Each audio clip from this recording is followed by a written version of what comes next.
to try to give my view on Swedish life science, pros and cons. And I start with a type of argumentation that I've used for 7 to 8 years now. It's a bit unfair because the first part of it is a bit too critical. But we will see. So Sweden dropped in scientific quality. There is no doubt about that. At least if you look at publications, impact factors, citations, and this and that. And almost the entire drop was due to preclinical medicine, the core of life science. That was when the panic station starts in Sweden. And then AstraZeneca's closed down in Södertälje, got it to really red alert, and everyone tried to work on this. But we didn't lose in general biology, chemistry, forestry, whatever. Actually, subjects like evolution, we have gained competitiveness and is one of the best places in the world. So it's very hard to say exactly what we are losing out in. The surprise to me was that it was not in clinical medicine, which everyone said was behind. But not if you look at these figures. We are spreading too thin.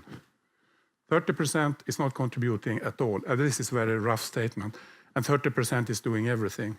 But it's still so at Swedish universities that 30% of all scientists in science, technology, and medicine don't have one citation in 10 years.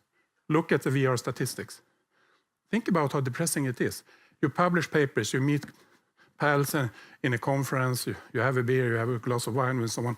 You don't have a single citation. How can that work? We can't do what Bertil did. Actually, I checked this. It was a control question for me when it said it was 25%. It was actually 34% of the faculty that was sacked at Nanyang University when it started up. This is not the way we do it in Sweden. But this is a part of the problem. Sorry, Karim. Sorry for this. We don't have any elite universities. We have some that believe that they are. We have one university that can be elite university. This is for you, Karim. I define it as a university that have the same status in science as Cambridge, Oxford, and Stanford. And we don't have that. Kåre Bremer, the former rector in Stockholm, did a very interesting thing. He calculated if you merge Karolinska, KTH, and Stockholm University, it will actually be up on all the ranking lists where Cambridge and Oxford are. But it will never work. Small problem. But now to the positive side.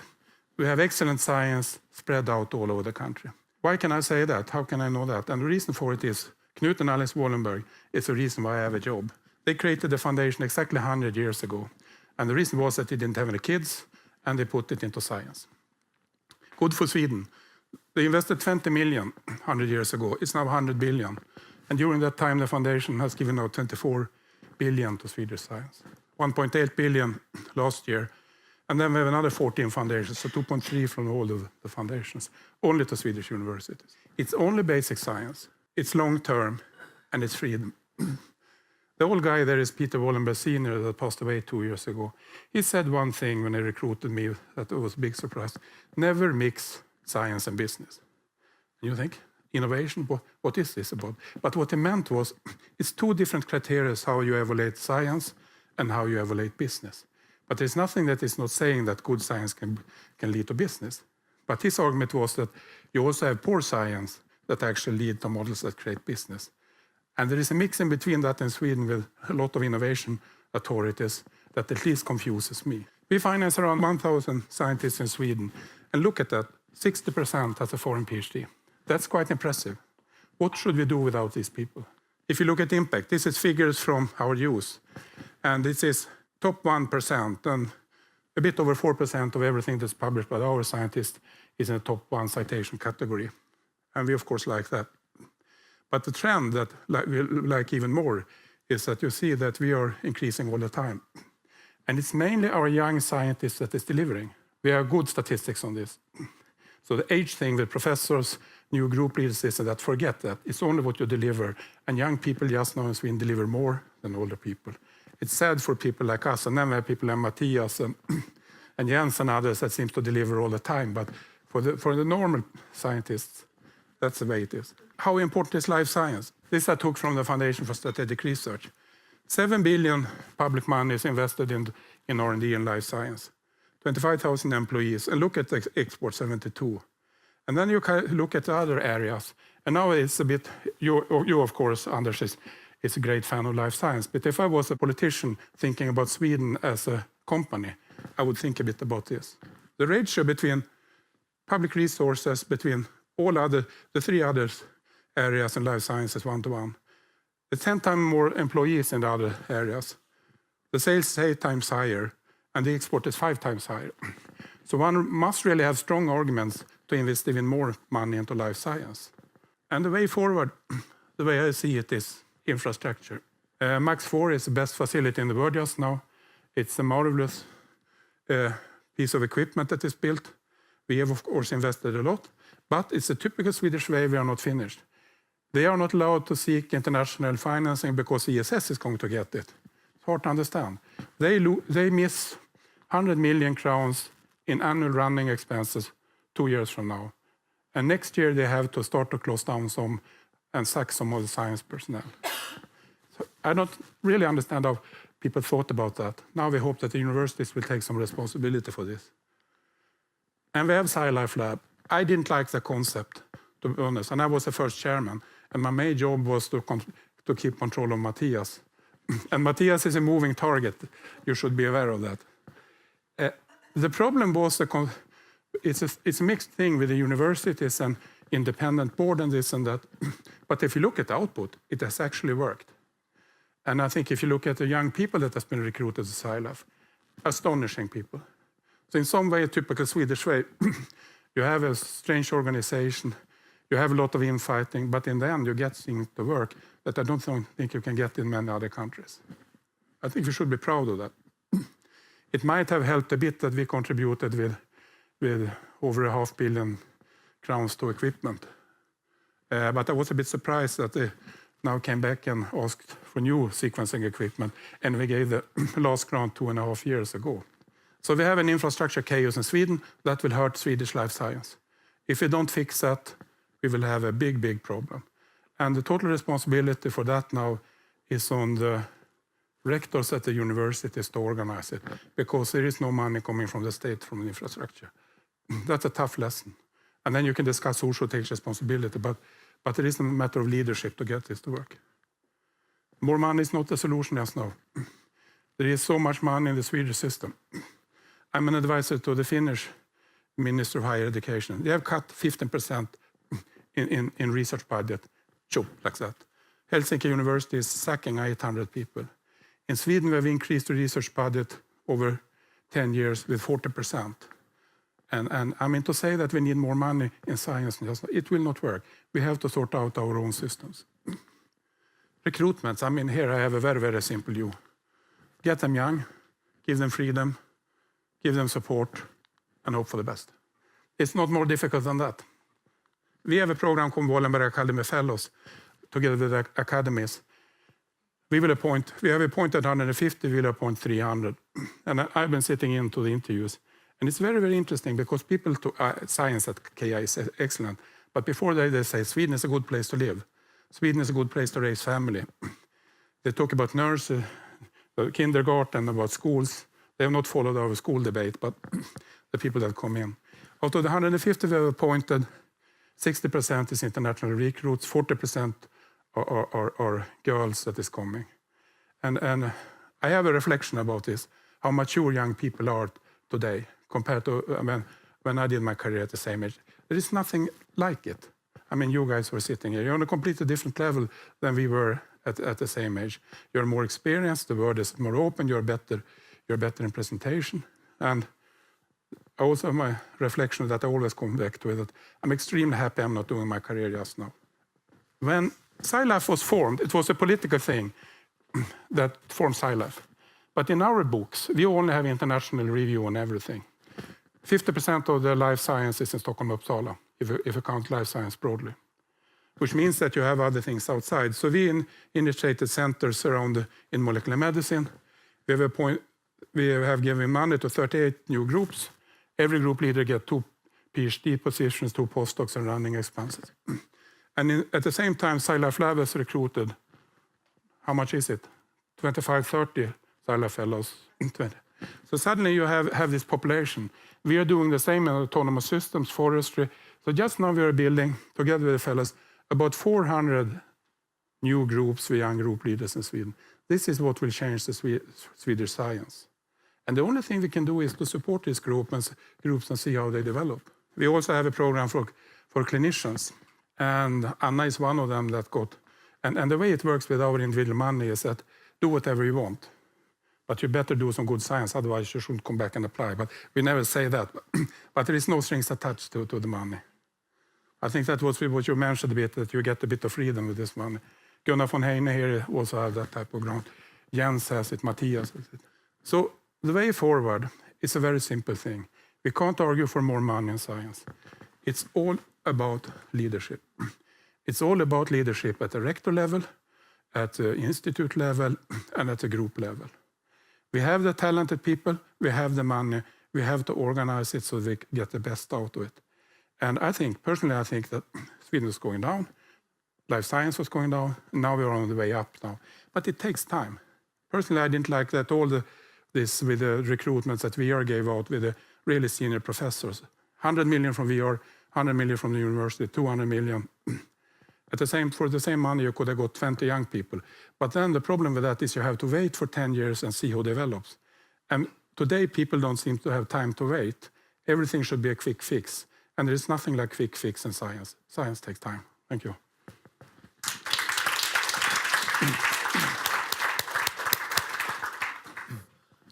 Thank you for a very illuminating and interesting presentation. Any questions from the audience on this or comments? I've been involved in the recruitment of the young scientists, the SciLife Lab, and we have a remarkable group of people, like 220 of them. We sort of selected maybe 4 or something. The thing that we do is, of course, we give them a lot of money. 4 million per year for 4 years. It's an enormous amount of money for anyone. There's no comparison. And if we give them lots of funding, they will come here and want to put down to do their work here. They come from Oxford for EMBL. They come from here and there. They come from all over the world. So it is also funding level is important. I just wanted to add that then we can recruit whoever. But if we do it in your style, I think it's fantastic. A bit of the problem is that some people get money from everyone. So it's a bit like that we love them to death. Because if you get so much money in a short period of time, it's difficult when you hit the reality. So the fellows, they can actually get up to 10 years from now, which is one way to and then it's up to the university to take care of the best core. So I can just have one comment on that before, because I myself am one of the SciLife Lab fellows. And you're absolutely right. It's an incredible opportunity. But I say that every one of the SciLife Lab fellows, none of them stopped applying for money for other places, right? So they also then still reach out and apply for Wallenberg and VR and ERC. I mean, it's like the cream of the crop. They really pull the funds to themselves like that. Sorry. Yeah. First, of course, I like to say that I agree with everything that Göran says, that also Wallenberg Foundation is an enormous asset to the Swedish life science sector. But just one quick comment and then a little more speculation. So when you talk about number of people working in life science, you don't include the healthcare sector, maybe? No, I forgot to say that. I think the figures is a bit unfair because, life science is producing a lot of good things for healthcare and for society. I think that's important to remember. Because now we see really that achievements in life science are really becoming rolled out in healthcare. So yes. But the problem here is that the people on the other side, in forestry, material science, Sandviks and these guys, they use that type of figure for the other argumentation. And I think in medicine you always have an advantage because you're saying I'm saving life. And it's hard to argue against that. Then from the life science perspective, I want to make your comment about infrastructure and the cost of that actually even more problematic in some ways, because ESS is going to be a very large investment on the Swedish life science and on the Swedish science sector. And it also requires, of course, that we educate and have postdocs, PhD students in areas that can actually explore ESS. And that means that we get, I guess, an indirect shift in our research priorities because we have to put more money and more funding into material sciences. And of course, it has to be to prioritize down something else. And I think maybe we haven't quite realized this indirect shift that we get in the Swedish research landscape. I mean, we are fully aware of the cost of ESS, but we don't fully discuss that we need to employ maybe 1,000 or 2,000. We need to run maybe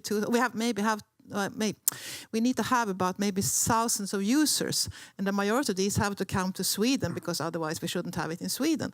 And that means that we have to have a lot of science in materials, research in material sciences, and so on. I think this is at the cost of life sciences. ESS is a political project. So I think we have to remember that Max Lab was first financed 30 years ago and it's been built organically. ESS is a political project. People don't like when we are saying that, but there were three, the Academy of Science, the Nobel Committee in Physics at that time, and the Wallenberg Foundation say, don't build it in Sweden, we don't have any proton research. And now it's built and we have to create proton research. In my view, it's always better that science comes before infrastructure and not the other ways around. But now we have to face reality. But I think it will affect life science. It will for sure. Indirectly, primarily, actually. Yes. I like your presentation, Göran, a lot. From my perspective, responsibility of the clinical research, we are doing better than ever at Karolinska University Hospital. So KI is doing better, 1.94 crown factor we never had before.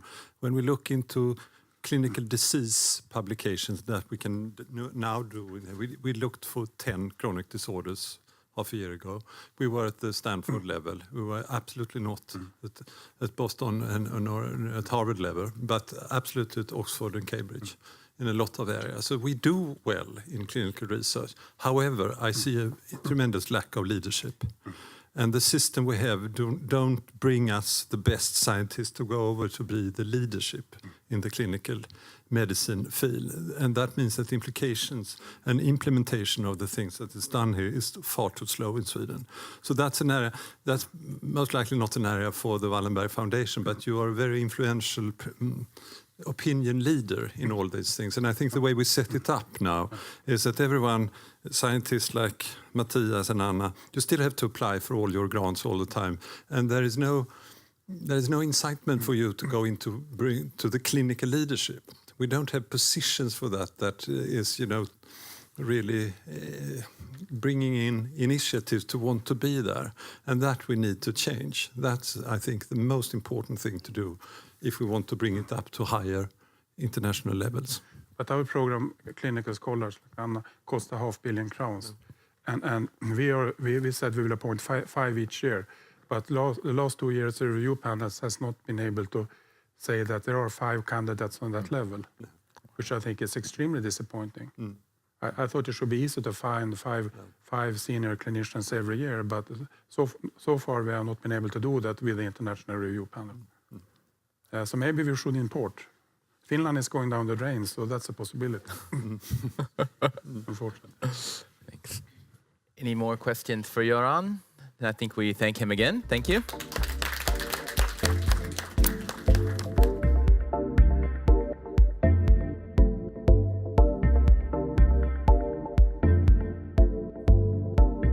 My talk is about kind of a specific topic within the life sciences that I'm a bit surprised that no one mentioned it, but maybe that makes my talk even more interesting.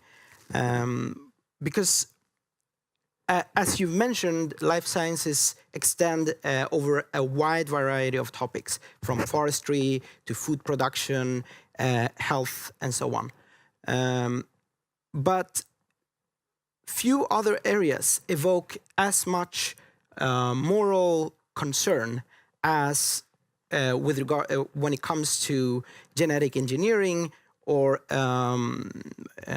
interventions in the human body, or interventions that kind of modify the human body or human nature.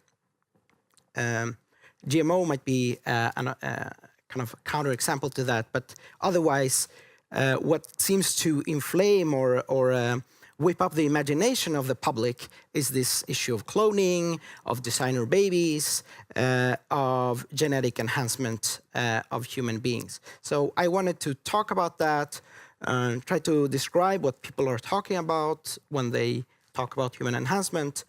All right, sorry, here's the outline of the talk. So I'm gonna just give a brief introduction of what I mean with human enhancement, bring up some objections to it. I think that these objections are not very powerful. I'm gonna just kind of refute them or say why they're problematic, and then I'm gonna kind of make a few distinctions, because I think that human enhancement is not something that is either good or bad, but we need to look at specific areas and assess them on their own merits. And in that case, it's important to ask yourself, when does it matter, or when is it worthwhile to do this? So, okay, what is human enhancement? As you've seen, I abbreviate with HE. So what is human enhancement? So the first distinction that is often made is to distinguish treatment versus enhancement. So a treatment is a biomedical intervention that restores a human function. For example, it could be a pill that removes headache, or it could be a treatment that cures cancer. So that would be a typical example of a treatment. An enhancement is an intervention that improves human function over above a baseline level. It makes us better than well, to use a slogan. It makes us, well, superhuman in one sense, in the literal sense. This distinction, although it's kind of the most used distinction, immediately brings to mind a problem by this term, because what's the baseline or the normal level is always defined relative to a context. So let me give you an example. 100 years ago, it was very rare that a 65-year-old person would have teeth left in their mouths. Today, we expect people to have teeth, and we see it as an example of deprivation or poverty or disease when people don't have teeth at old age. So interventions that would have been seen as, human enhancements, as improving someone's baseline level over above what's normal, creating superhuman, so to speak, would today be seen as normal treatment. We also should make a distinction between human enhancement and mere body modifications. So a lot of people today are interested in modifying their bodies. And of course, this is not a new thing. People have been like branding, scarring, tattooing, piercing, and in other ways modifying their bodies throughout history. So this is not typically what we mean by human enhancement. So cutting yourself in various ways, like circumcision, is not considered human enhancement on this definition. Of course, this also introduces a bit of a context sensitivity. When is surgical intervention, for example, an enhancement, and when is it merely a modification? Take, for example, in India, it's quite popular to treat your skin with different chemicals that makes your skin whiter or more fair. So you could see this as a kind of purely cosmetic intervention, similar to tattoos or other kind of interventions. And of course, treating your skin with these chemicals is very bad. It harms the skin's function in various ways. At the same time, the reason why people do it is not merely for aesthetic reasons, but for financial and economic reasons. People with lighter skin in India have better job prospects. They are better treated at various social situations in their lives, and this intervention might well be worth it for them. It's not at all clear when an intervention should be classified as a modification or as an enhancement in some cases. Finally, I think we could ask ourselves when a piece of technology becomes a human enhancement.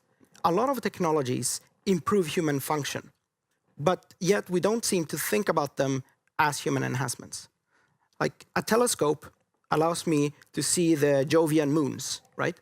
Fantastic piece of technology.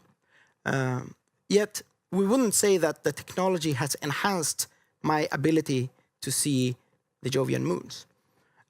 Whereas a genetic or some intervention in my eyes that would make them quite much more sensitive to light, if that kind of intervention allowed me to see the Jovian moons, then we would call that a human enhancement. Somehow it seems that even in this kind of highly scientific and well-educated world, we're still drawing a boundary, a moral boundary between a technology that exists outside of the body and technologies that are somehow integrated into our bodies. So technologies that are simulated by the body, like a medicine or a genetic, like gene therapy or something like that, those technologies are generally considered to be much more controversial, much more worthy of objections and so on. Whereas technologies that might have a much more profound effect on social norms, on human behavior and so on, are rarely thought of in the same context. So I think those three considerations are worthwhile making. So examples of human enhancement, these are two simple examples. We have fluoride toothpaste. Viagra is, of course, also very popular human enhancement. You could also, of course, here make an objection. No, Viagra treats a dysfunction, right? We call it erectile dysfunction. But of course, then again, we're back into the discussion of what is normal function according to which baseline. For human males, it's common, it's part of the aging process to have reduced functionality in your genitals. So what Viagra does could be seen as an enhancement given certain contexts. Although we could expect that if Viagra becomes more common or more easily accessible, then it will no longer be seen as an enhancement, but as part of a kind of what anyone could expect from a dignified life and so on. Just as we see kind of having teeth as not a kind of being a superhuman, but part of what we're entitled to. So what are the objections? The first objection that emerged and I think kicked off this debate about 15, 20 years ago was that it's disgusting. And this was powerfully formulated by a philosopher called Leon Kass.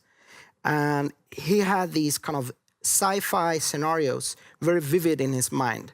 So he talked about the movie Gattaca or the book A Brave New World, where he imagined that human enhancement would lead to kind of a human subspecies emerging and being somehow either deviant, or morally deviant, or radically different from the rest of us.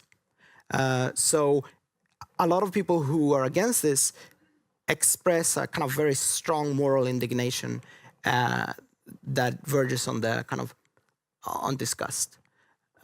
But I think you will agree with me that in general, disgust is not in itself a good argument for policy decisions.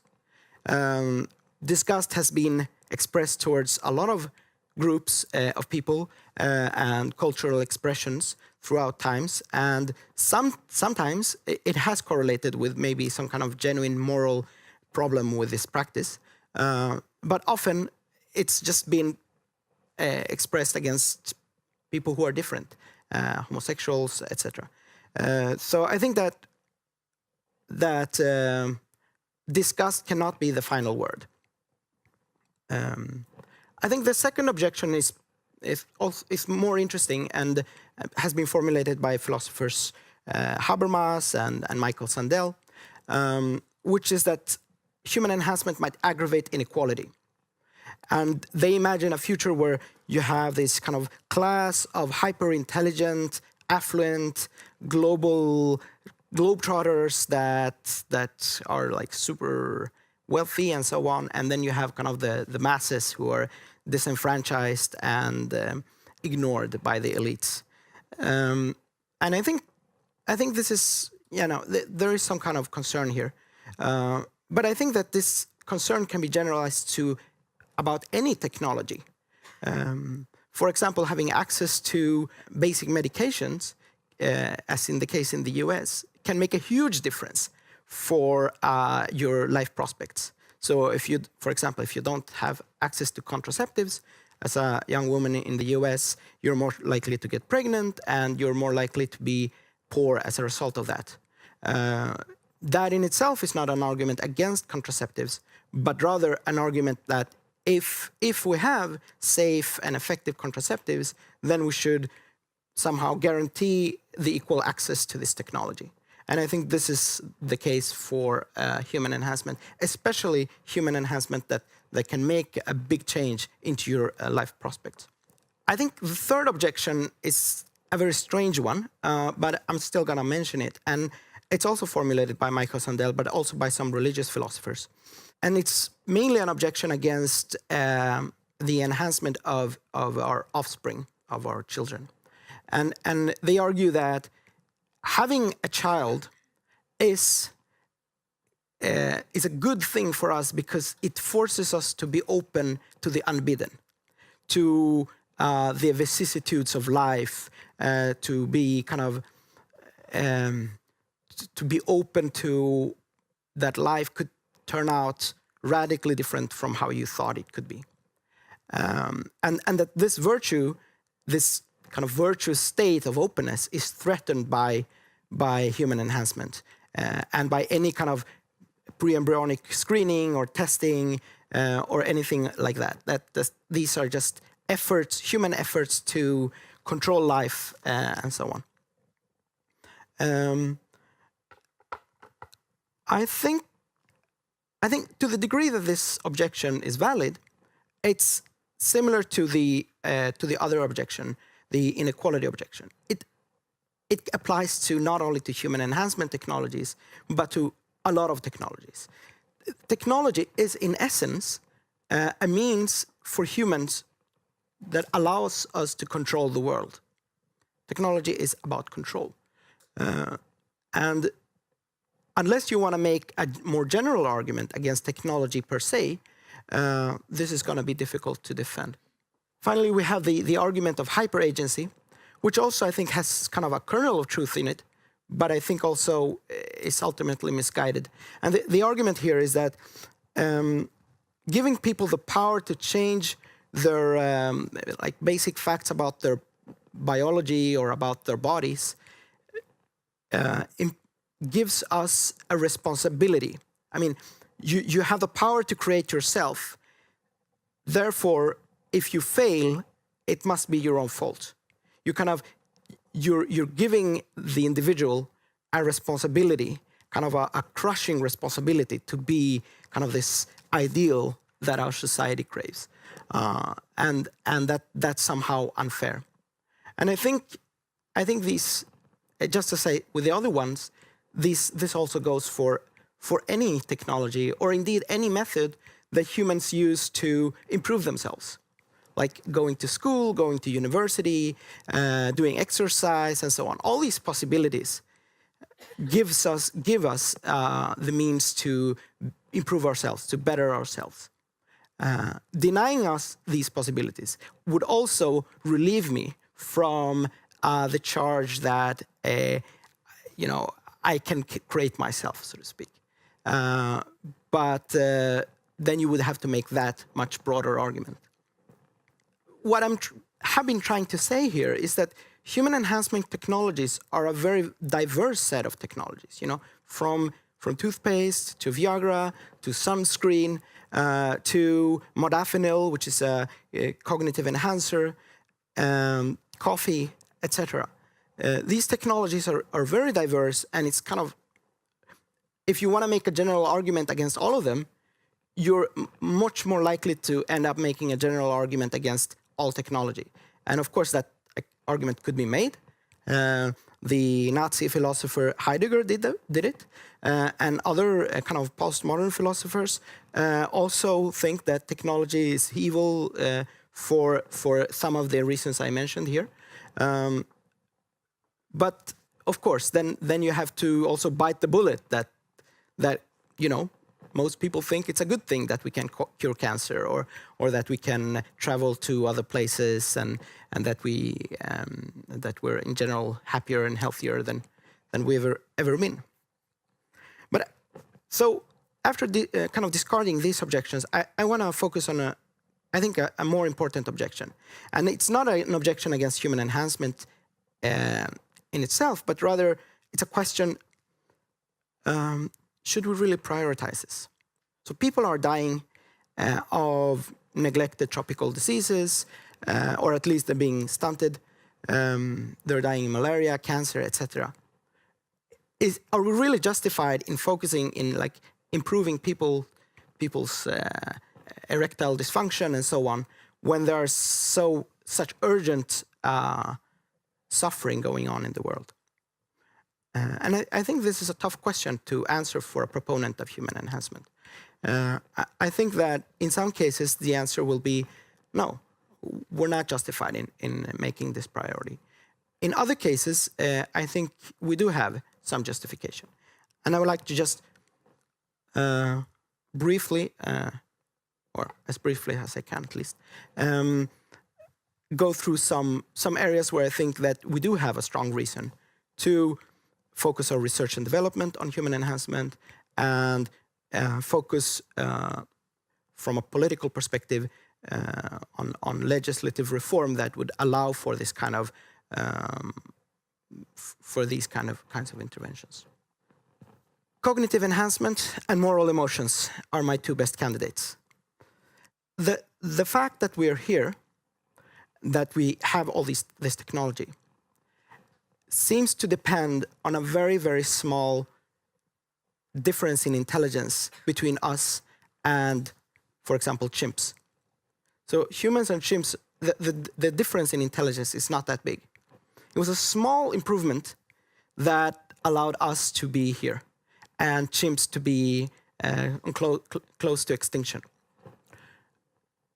And I think that improving cognition, I mean, it's not necessarily the case that the kind of expected benefits from a certain degree of improvement are linear, but I still think that we have a good case to believe that improvements in cognition can have massive returns with regards to productivity gain, research, economic growth. There are some natural experiments that seem to support this conclusion. For example, after lead was removed from petrol in the US, this seems to have led to a increase in IQ points for people growing up when lead was removed, and this has probably contributed to I don't remember the numbers exactly, but to a substantial share of GDP growth that would not otherwise have happened. So I think that investing money in research in cognitive enhancement should not be seen as well. It might be worth prioritizing even when the improvements are quite small and widely spread out, if we think that the aggregate effects of that could be considerable. The other one, moral emotions. I'm going to be very short here. I'm writing an application about this, so I haven't finished thinking about this, but it seems to me that a lot of cognitive work is carried out by groups. And the intelligence of groups is not necessarily aggregative function of the intelligence of the individuals in the groups. And as some of you have been talking about, we need leadership. And but we also need, I think we also need to enhance qualities that allows us to be better at cooperation. These are other areas of human enhancement that matter, not because they have necessarily have these kind of spin-off impacts, but it's because it's these things that we do, that a lot of people do throughout their lives. We love, we have sex, we sleep, and we die. And all of these things could be enhanced. I want to, in particular, talk about love. I have a colleague, Julian Savulescu, in Oxford, who's written a lot about this, about how a lot of us in long-term relationships, and we would like to be in those relationships because it's very fulfilling and it's extremely disruptive to end a relationship. But humans are just not that good to keep the love up, so to speak. We tend to grow tired of each other after 10, 15 years. And breaking up after that time is extremely painful. So I think here we have a lot of enhancement to do. Sleep, of course, sex. Sex is perhaps the area where we already have quite a significant number of enhancements. Sleep, well, a lot of us sleep, and we sleep very badly. So that would be a good thing to improve. And death, of course, we all die. And I think we all would like to die a little less painfully. Human enhancement that matters less. Note here that all of these things are the things that we typically talk about, or they're typically talked about in science fiction movies. So in sci-fi, which has kind of influenced a lot of the debate on human enhancement, they typically talk about things like athletic enhancement, people that are stronger and faster, people who have sense perceptual enhancement, they can see in the dark and so on, or people that are very good looking, surgically enhanced. None of these things seem to matter that much in comparison to the other things that I've mentioned. Finally, human enhancement that is problematic, and that's longevity treatment. And we might want to talk about this during Q&A, but a lot of people and some big companies, including Google, are now pouring in money into research on how to cure aging. So the idea here is that if we think about aging as a disease, then it's a disease that kills roughly 90% of people in the developed world. So curing aging from that perspective seems like a good idea. And I think it is a good idea from our point of view. So I think it would be great for all of us to live, until we're 500, then we take our poison pill and then we're fine. And we're going to be like beautiful and youthful all that time. So I think for us it would be a good thing, but it might not be good for mankind as a whole. Because maybe we would have to reduce fertility, and that would mean that a lot of people that would otherwise have existed will never exist. But we can talk more about this later. So I don't think we should do this. So thank you. Here are my contacts and my YouTube channel.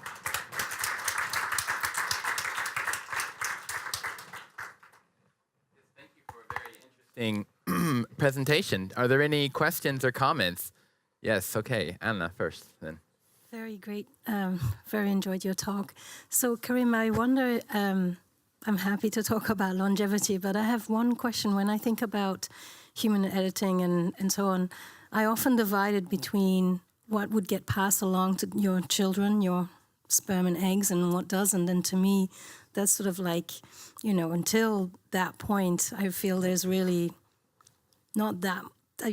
I'm not sure how much I think there are issues to really worry about from a regulatory point of view or so on. But then once the human enhancement comes in, that would be passed along to your children. Is it to stop cancer in your genes, or is it, so your kids are taller and win more basketball competitions or whatever?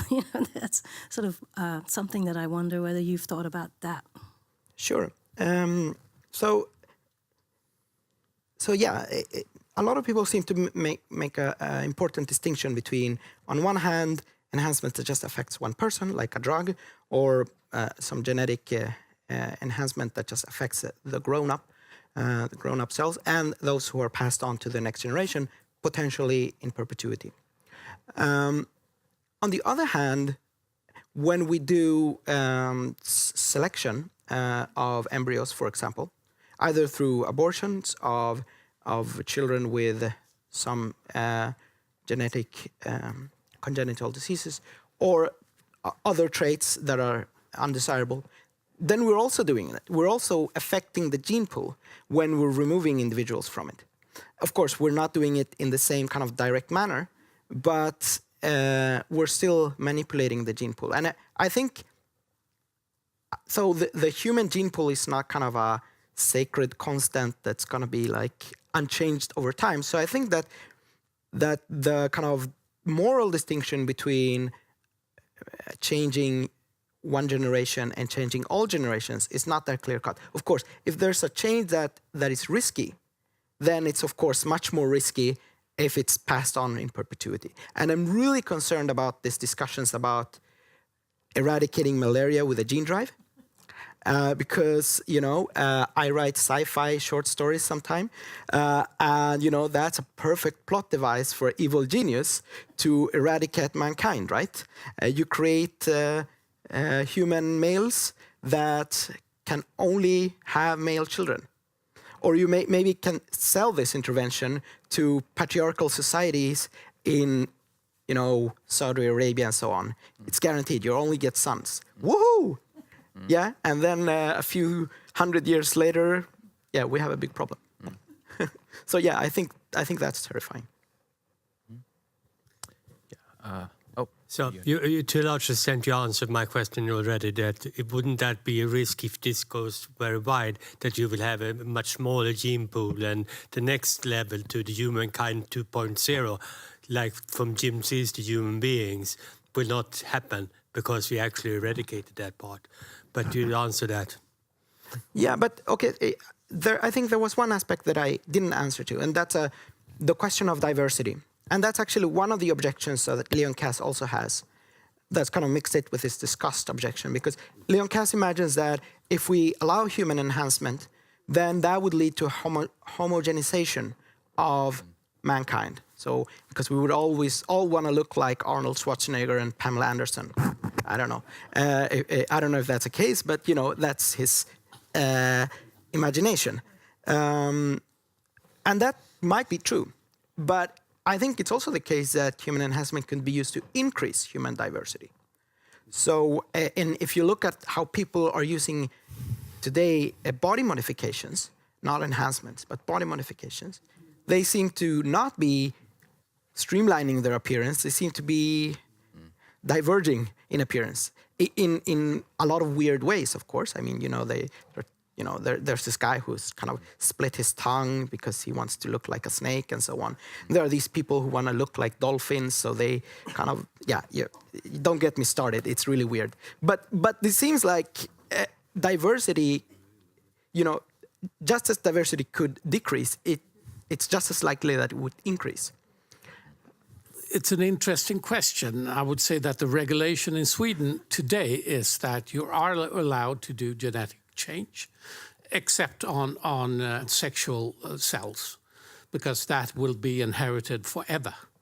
And of course, you can philosophically talk about, should we look at this for 100 years or 1,000 years or maybe 200,000 years? Homo sapiens will no longer exist. There's something else. And so it's not worth to preserve if we want to count in that sense. But I think it raises another type of questions that are more actual for us here and now. And it is already illegal to do that on sexual cells. I don't think certain countries will do that. I think some will start actually using them. And the first sector that would start to use that is athletics and sports. And secondly, the enhancement of cognition might be done by rich people here and there. And so the division between population will increase. But the point is, what we are regulating today is what healthcare is allowed to do. But these technologies are being able to be used in other areas apart from healthcare. And those are the things I think we have to first structure for ourselves. In what purpose are you doing things? What is actually okay to do right now? We might change our minds later on. We don't know. You never know with technologies. But we know right now what we don't want to have. And the point is that these kind of technologies will leave the healthcare sector if they are plausible to do. And the sectors that could be used, you can imagine yourself. And probably those are the more moral impediments that are quite difficult in the long run. But so far, it's already regulated. You're not allowed to do that on sexual cells. And I think so far, for the coming 3 months, it's in order, so to speak, and for the coming years, probably. But in the long run, we never know. But you cannot compare enhancement of people, which is sort of definitive, which it is if you do it in a sexual cell, or if you sort of adapt a singular person, that's something else. And we don't know enough of evolution to know the long-term consequences for species. And probably a lot of things talk for that. Sapiens did not win against Neanderthals or Denisovas because of intelligence, but rather our possibility to believe in things that doesn't exist, like God and money, and to gossip. So we could organize more than 1,500 people, which are the maximum you can have direct contact with. So it's not always intelligence that's the winner or the developer. That actually. So thank you, but I think we're in order for the next 5 years. Yeah, thank you. Yeah. Thank you for the question. I just want to comment on one aspect that you mentioned, because I've written a bit about like whether or not this should be included in the healthcare system or not. So today, according to the priority rules or idea of what the healthcare system should be doing, we have this idea that the healthcare system should be treating disease. So that means that whenever we have a new treatment for whatever, we need to have a big discussion of whether whatever this treatment treats really is a disease or not, right? So we have, like, let's say, methylphenidate or Concerta Ritalin that's given to people who have ADHD. So we have this medicine, it seems to work on a group of people, seems to have great effects, but since we've decided along the way that we can only do this if ADHD is a real disease, then we need to have a discussion of whether or not it is a disease. And then we call in the philosophers, and philosophers are often very confused about this, so they just mess everything up. And then the psychiatrists come in, and what you end up doing is that you're creating a lot of confusion among people, and also you tend to stigmatize people unnecessarily, and like force people to identify as being sick to get a treatment that they believe that might help them. So I think rather than doing that, we should, instead of asking ourselves, is ADHD a disease? Is erectile dysfunction a disease, etc.? We should ask ourselves, is this a problem? Is there a treatment for the problem? Is it cost effective? Is it moral to prioritize it rather than something else? But asking those questions does not imply, or answering those questions does not imply answering the question of whether or not it's a disease. So just a comment on what you're saying. I mean, what the healthcare system encompasses is what we as a culture and a society have decided. I mean, there's nothing necessary about it. That's the answer. Everything is relative. If you believe in God, there are certain views of what is a disease, right? And if you don't, you have another point of view. Yeah. And that all society is solving for the time being. And there's nothing to do about that. That's living. Otherwise, would everything be definitive for the whole future. What's the point of living? Oh, I don't want to end on this note, actually. Well, I have so a- I think we would have to... Question, what is the difference between medicine and drugs? And I would say, if you use it in weekdays, it's medicine. If you use it on weekends, it's drugs. Matthias? So, so when I teach my students, and we have quite a lot of ethics during the students, and I always say to them, you have to take responsibility for your research, and you also have to take responsibility for the applications of your research. And this is, of course, very hard, because sometimes you don't actually know how your research will end up in the future. Longevity is a very interesting field, as you just pointed out. There is, of course, very interesting to study aging. There was a Nobel Prize just a few years ago for telomeres. It would be interesting to... do you actually think that, that was a really bad Nobel Prize, because that could lead to longevity, and we should try to avoid that kind of research? So I don't want to criticize that Nobel Prize. I know too little about it.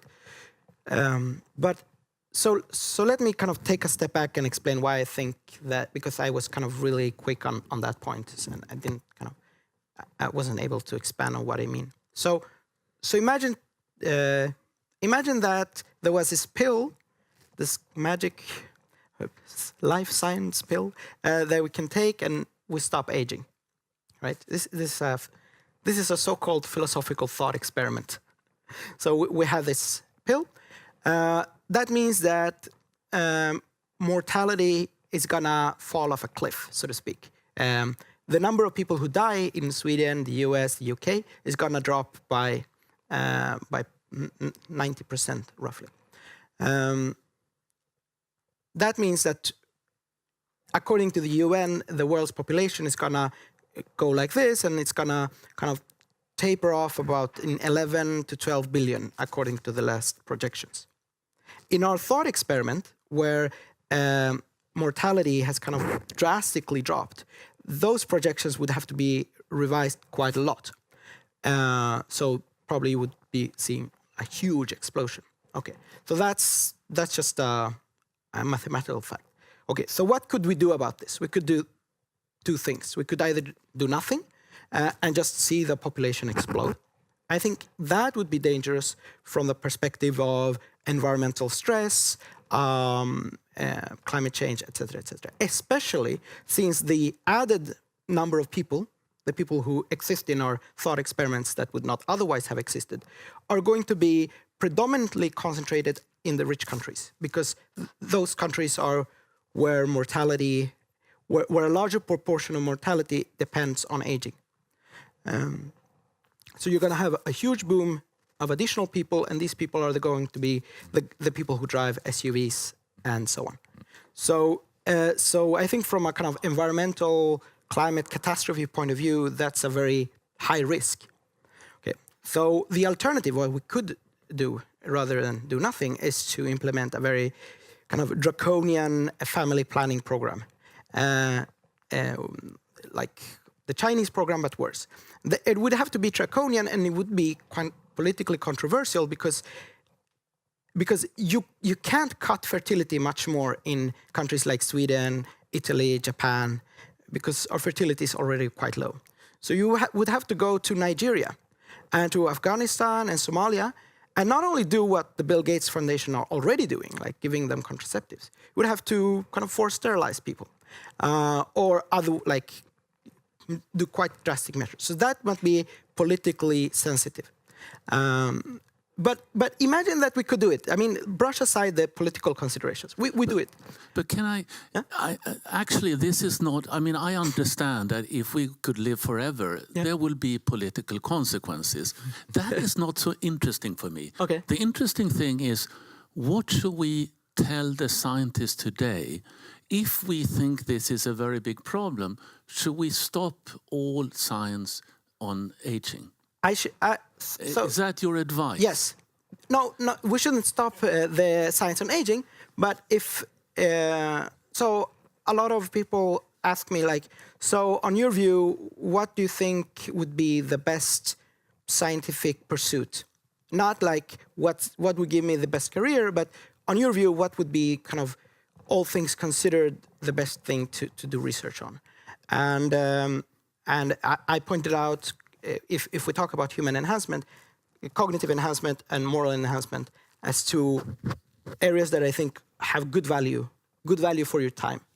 I think that longevity research has negative value for your time. I think you're probably making the world a worse place. So that would be my advice. It's the application that is bad, and it's very. I mean, this is very important for us, which are scientists, because almost everything we do can have negative consequences, but it can also be very positive, and it depends a little bit how it's being used. And I'm still a little bit puzzled if we say we should not even do research on longevity, because actually longevity is aging, and to me that's a very interesting biological problem that we have no clue about what's going on. Absolutely. Okay, last question, Jens. Yeah, we can talk. So this is more a comment about this, because I think most aging researchers today is also, shifting their terminology, that they are not really studying and